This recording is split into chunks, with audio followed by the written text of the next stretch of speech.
انت متأكد ان الزلزال اللي حصل ده طبيعي ولا ممكن يكون حد ضغط على زرار؟ اللي هقوله دلوقتي مش فيلم خيال علمي، دي تكنولوجيا حقيقية. ناس بتتهم انها بتسبب كوارث طبيعية، الزلازل، الأعاصير، وحتى التحكم في دماغك. اسمها هارب، والمصيبة انها موجودة من سنين.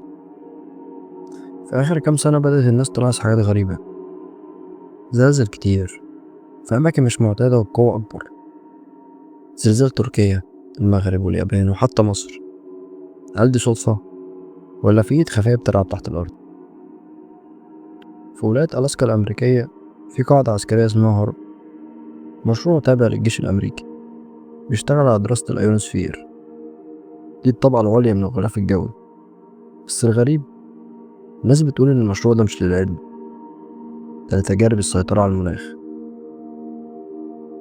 ناس كتير، علماء، باحثين، نظريات مؤامرة، بيقولوا إن هارب ممكن يولد موجات كهرومغناطيسية قوية جدا تدخل جوه الأرض وتحرك الصفائح التكتونية.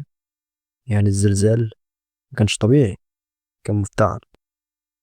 في فيديوهات بتربط بين تشغيل هارب وزلازل حصلت بعدها بأيام. هل ده دليل ولا صدفة مخفية؟ علماء كتير بيردوا يقولوا هارب مش قوي للدرجة دي، المشروع بيستخدم طاقة محدودة، مستحيل يسبب زلزال. لكن هنا بيجي السؤال، ليه المشروع اتقفل فجأة سنة 2014 ورجع بعدها بسنتين؟ لو مش بيعمل حاجة غريبة، مخبيين ايه؟